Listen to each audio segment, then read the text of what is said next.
Welcome to this explainer on a monumental shift that is literally happening all around us. Think about it. When you get a package dropped at your door in 12 hours, or you grab perfectly uniform produce at the grocery store, or drive a flawlessly assembled car, you are interacting directly with a new physical internet.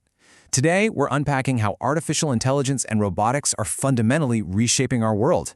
And look, this isn't some distant sci-fi concept. It's happening right now in the factories, the farms, and the warehouses that power our daily lives. The pace of this transformation, it is absolutely breathtaking. Okay, let's dive into this. Here is our roadmap across farming, warehousing, and manufacturing so we can see the complete picture of this automation revolution. We'll cover the rise of bounded automation, the warehouse robotics boom, AI precision on the farm, the manufacturing labor backlash, regulation and risks, and finally, the future of work. Section 1. Rise of Bounded Automation. Moving beyond sci-fi myths.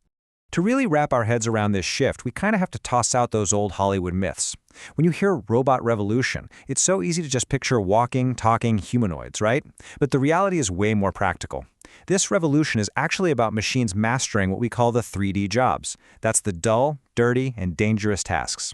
Think about navigating incredibly narrow warehouse aisles, or deadlifting pallets that weigh hundreds of pounds, or even working in a blast freezer at negative 25 degrees Celsius. That's a temperature where human eyelashes literally freeze together.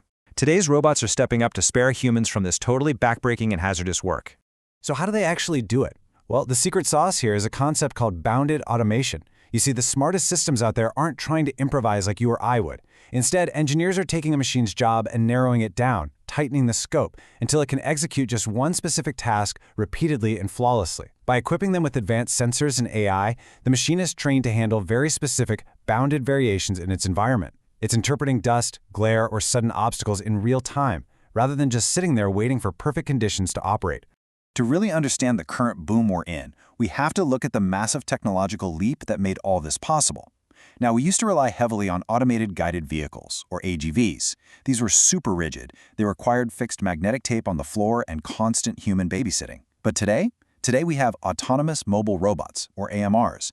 These machines have dynamic brains powered by AI and LiDAR. They map their environment and navigate on the fly. And because they don't need those fixed physical tracks, they actually require 30 to 60% less infrastructure to set up. That makes them highly flexible and incredibly fast to deploy. Moving into Section 2. The Warehouse Robotics Boom. The shift from CapEx to RaaS. That newfound flexibility we just talked about, it's driving a massive explosion in the logistics sector. And it's coming alongside a major shift in how companies actually pay for these things, moving away from massive heavy capital expenditures to a much more flexible robotics-as-a-service model. The financial growth here is absolutely staggering. We are looking at a 23.1% compound annual growth rate in the warehouse robotics market. To put that into perspective, this market is projected to skyrocket from $6.3 billion in 2025 all the way to an unbelievable $41.5 billion by 2034. This is largely being driven by severe labor shortages across the board, mixed with our own relentless consumer demand for lightning-fast deliveries. And this brilliantly illustrates exactly what types of robots are dominating those warehouse floors right now. Right at the top, the lion's share of this market, over 38%, belongs to goods-to-person robots. These are fascinating because they fundamentally reverse the traditional warehouse model. Instead of humans walking miles and miles every single day to find items, the robots bring the inventory pods directly to stationary workers, which boosts pick rates dramatically. Beyond that, we're seeing huge investments in autonomous forklifts at 24.1%, followed by sortation robots, inventory scanning, and last-mile delivery tech. Section 3. AI Precision on the Farm. Efficiency in the Fields. Let's step away from the concrete warehouse floors for a second and look at the soil of our agricultural industry. Bounded automation is out there in the fields right now, unlocking phenomenal efficiency. But autonomy on the farm didn't just happen overnight. It's actually a natural progression built on tech that farmers already know and trust. For example, back in 2001, auto-steer adoption was just at 5.3%. Fast forward to 2016, and that hit 58%. Because farmers already trusted those early guidance and telemetry systems, scaling up was a no-brainer. By 2025, we had autonomous weeders out there trained on over 150 million individual plants. And now, in 2026, we literally have combines with AI stereo cameras that predict crop yields mid-pass by measuring the biomass right ahead of the cutter bar. To ground this abstract technology in some hard numbers, just look at Braga Fresh. They utilized Carbon Robotics laser weeders and saved a massive $822,500 in a single year, just on weeding costs. And it's not only about saving money. John Deere reports that users of their See & Spray technology saw an average of 59% savings on herbicides. Think about that, keeping millions of gallons of harsh chemicals out of our soil. Meanwhile, companies like Burrow are deploying robots to fully automate the heavy hauling for teams of 4 to 8 field workers. The economic and environmental savings we're seeing here are simply phenomenal. Which brings us to Section 4, the manufacturing labor backlash, expectation versus reality. Now, we have to talk about the flip side of this, because these incredible economic gains definitely do not come without friction, especially in our factories. There's a real intense tension building between management's expectations and the reality on the factory floor. Executives at companies like GM and Lucid are aggressively installing these robots, and honestly, they're doing it for a very clear mathematical reason.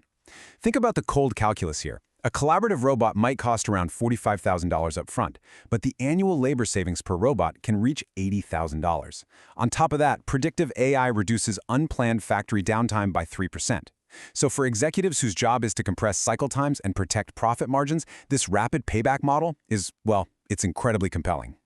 But there is a very human reality to all this math. As the United Auto Workers Union rightly points out, the industry benefits when experienced workers collaborate with automation, not when robots unilaterally replace them. When corporations lay off thousands of human workers to make room for these machines, sometimes happening just days before a fleet of shiny new robots gets installed, it creates profound human friction. Workers are watching their livelihoods evaporate. This triggers formal grievances, intense demands for retraining guarantees, and stark warnings from labor advocates of deeper, widespread social fallout. It's a very real concern.